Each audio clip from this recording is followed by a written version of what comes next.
This channel is quickly becoming a Shadow and Bone fan channel, and honestly, I don't have a problem with that. Hello my friends, my name is AJ and welcome back to my book nook. Today I want to talk about the Shadow and Bone trilogy by Leigh Bardugo. The show just came out last weekend and I watched it all in 24 hours and I made a video about it. So if you want to see me review the series and also compare how accurate it is to the books, then you can check that video out. I'll leave a link in the description for you so you can check that out if you want. But if you want to learn my opinion on the book series and have that exclusive away from the show, then this is the video for you. So the Shadow and Bone trilogy is the first set of books set in the Grishaverse universe by Leigh Bardugo. They came out between the years of 2012 and 2014, one per year, with the books Shadow and Bone, Siege and Storm, and Ruin and Rising. These books follow this character by the name of Alina Starkov, who starts off as this soldier in the army for her country of Ravka, a Tsarist Russia-inspired fantasy world, who discovers she has these amazing powers where she can summon sunlight, and she gets thrown into this world of having to train and prepare herself as she is expected to banish the darkness of the Shadowfold, which has been plaguing the country of Ravka. It's a pretty cool concept, right? I mean, I think you can see why people are so interested in it. Obviously, it's very different from the typically, England, Western Europe inspired fantasy worlds. So it's really picked a lot of people's interest, and that never really happened for me. I hadn't even heard of these books until recently. I think it was a couple years ago when they announced that the show was coming out, and they announced that Ben Barnes would be playing the character of the Darkling, or General Kiergan. I am a very big fan of Ben Barnes. I have been since he was in Prince Caspian, and he actually is in a lot of book-to-movie adaptations, which is great for me because then I can watch them with the excuse that it's for the channel. So how I ended up reading the books was that I had seen he was going to be in the show, and I thought, okay, well, I'm a big fan of him. I'm probably going to go watch it, so I should probably read the books first. So basically the exact same reason why I read the Chaos Walking series. One thing that kind of disappointed me, though, was how much it didn't have that magical spark for me. There are sometimes those books that you read for the first time and they just do something amazing. And Chaos Walking was the book series that did that for me, where I had never read anything like it. It was amazing and it blew me away, and it was immediately became my new favorite book series. And with everything that I had been hearing about this book series and everything I had been hearing about how excited people were for this show, I was expecting it to be the same, and that just never really happened for me. I did really like it, but it always felt like there was something missing. I'm gonna get into what I thought was missing in my spoiler-filled opinions later on. As always, this will be a spoiler-free review. I will leave some timestamps down in the description below so that if you want to watch this and not get spoiled for the book series, you can skip right to my final thoughts and only get the non-spoiler part of it. So without further ado, let's get into it. Overall, the series has a rather kind of a slow pace. Really, one of the patterns that I found is that every single book starts with a lot of action, and then it's very slow paced, and then a lot of action at the end. And that happens for every single book in the trilogy, which is fine. It made them feel very episodic. So to me, it made sense that it was going to be a TV show rather than a movie, because it felt very much like it could be broken down into episodes like that. If that's not something you're into, if you're someone who likes constant action, it may not be the book for you. I also found that the characters of Alina and Mal is a friend who Alina grew up with in the orphanage, and he is also one of her possible love interests. The relationship between them didn't really work to me because Mal is just not that interesting of a character, and so when we're trying to have Alina and Mal together, it just doesn't work. There's not really that much chemistry. It really feels like it's being forced. So that's kind of my general opinions on the book series as a whole. Let's talk a little bit about each individual book. So the first book in the trilogy is, of course, Shadow and Bone. So in this one, this is where we see Alina discover her powers for the first time. This is where we see her doing a lot of her training. It's a great book. I know a lot of people love it. It's not my favorite in the series, but it is a really good introduction to the world. There is some great imagery in this. One of my favorite scenes in the entire series is in this book, and it sadly wasn't in the show. But it just had this gorgeous, beautiful imagery that completely popped into my head and was so cinematic and beautiful. The world building is awesome, and I also really like that we get to see Alina struggle with her training, you know? A lot of the book is her training in combat and training in honing her powers, and it takes her a really long time, and even at the end of the book, she still doesn't really have a grasp on it. We got to see her still not really have control over her powers at the end of the book. I thought that was great because she's not just this, oh, I have powers now, oh, it's so easy to use them. But she actually did have that struggle. It was very human and very realistic, you know, for a book about someone who can summon the sun. One thing I wasn't a huge fan of in the book was Alina herself. Alina is kind of not likable in this book to me. I love Alina, I do, but in this book she comes across as very whiny. She doesn't have much agency. She just kind of has things happen to her. It feels a lot more like, for most of the characters actually, it feels more like they're reacting to the plot happening than actually being active parts of it. I also didn't really like Mal in this book at all. The relationship between him and Alina was not very good because he was not a very likable character.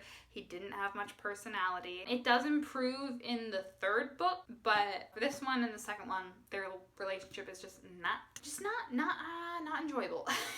The second book in the Shadow and Bone trilogy is Siege and Storm. A lot of people aren't a huge fan of this one. I actually really like it. I'd say I like it as much as, if not more, than the first book. I think that she really gets a hang of her writing style in this and with the world. We are introduced to my favorite character, and yours too, in the book series, which is Nikolai. He is a prince of Ravka, but when we meet him for the first time, we actually don't know that.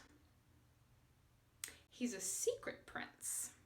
It's really great. We get to see Alina start to question her powers and question what if my powers corrupt me? What if my powers make me not as good of a person as I thought I was? And I really like that we got to explore that a little bit. I would have liked to explore that a little bit more, but we'll get into that during the spoiler section. But also, the first half of this takes place on a pirate ship.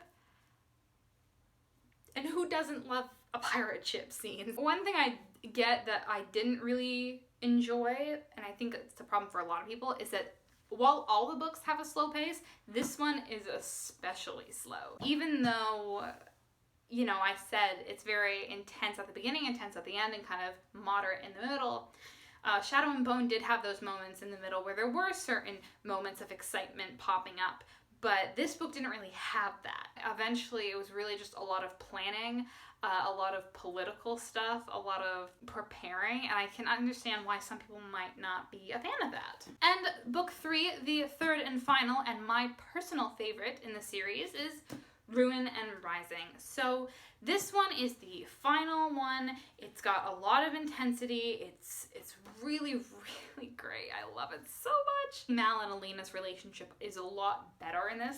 Like I said, I think Leigh Bardugo actually got better with her writing of these novels as she went on. I think that the characters got more interesting. Alina is phenomenal in this book. Her and Mal's relationship is so much more interesting and it works so much better. The final fight scene is so intense and so quick and so emotional, and I'm telling you, I read this book for the first time and I cried. It's amazing. The antagonist in this is absolutely phenomenal. The antagonist is great. Through all 3 of the books, he's amazing, but in this one you really get to see him get very brutal, do whatever he has to do to get Alina's attention and to get what he wants, but also be willing to kind of play to her fears and know that she expects him to do terrible things, so he doesn't even have to do them. He can just kind of threaten them with no intention of actually doing it. And it's genius, and I love it. Having said that, I'm not a huge fan of the way it ends. Like I did say, the final fight scene is phenomenal. I love it. But then after that, it just seems very underwhelming.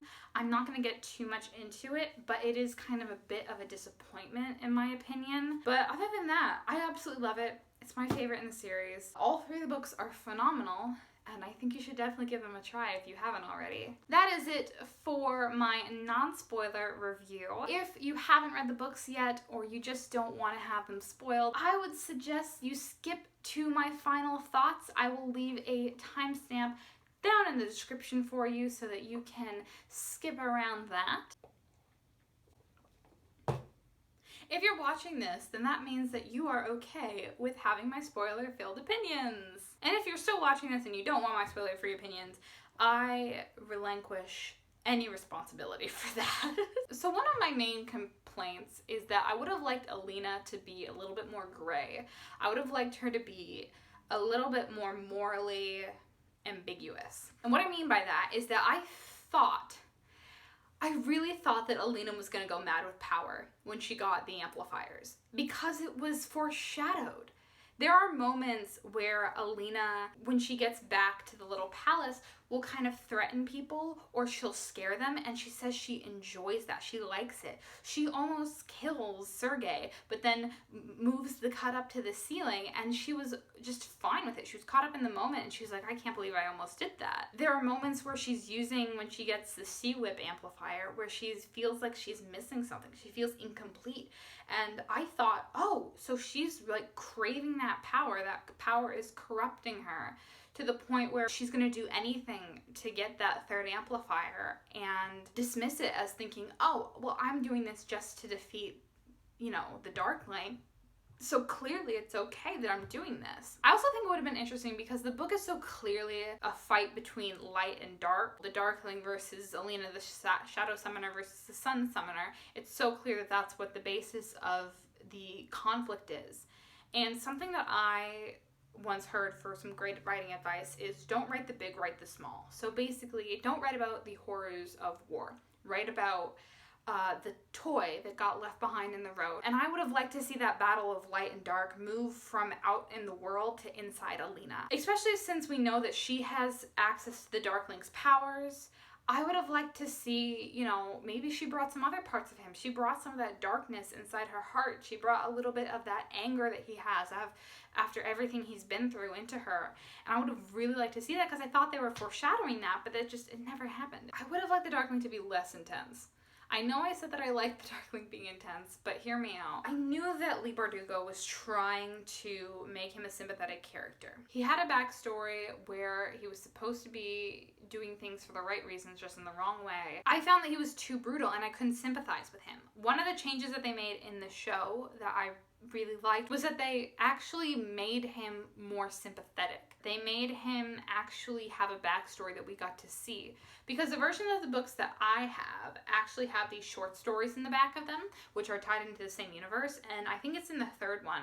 There's a backstory for the Darkling as a child. That short story gave me more sympathy for the character than the entire book series did. And I knew that she was trying to make sympathy for him, I just didn't find it come across. So now the question on everyone's minds, or at least some of you I'm assuming, is do I think that Mal and Alina are better together or the Darkling and Alina? And the answer is neither. So I have expressed my distaste for Mal and Alina already. I don't think it really worked, especially in the first couple of books. In the first book, Mal was just not interesting. In the second book, it seemed like Mal was in love with an idea of Alina. He was kind of upset about how she started to having to do all these political things. His excuse was that, oh, I don't want her to change. Everything's so different. But that's stupid. People change all the time. It's part of growing up. To me, it just felt like he didn't like the way she was with her powers. He liked the idea of the powerless version of Alina, and I didn't like that. I don't think the Darkling and Alina are good either, for obvious reasons. It's a very toxic relationship. It's very manipulative. There are points where the Darkling says, oh, he'll never actually understand you, like I am the only one who's like you. I understand you. I know what you're going through. And in a way, I think that's true. I think there's no one who would ever understand how Alina feels more than the Darkling. But at the same time, it's just such a toxic relationship, and he's such a terrible person that it just doesn't work. What I would have preferred instead is I would have preferred for Alina to have no love interest and it to be about a journey of self-love. When we're first introduced to Alina, she does not really like herself very much. She doesn't find herself very attractive. She sees herself as very weak, very insignificant.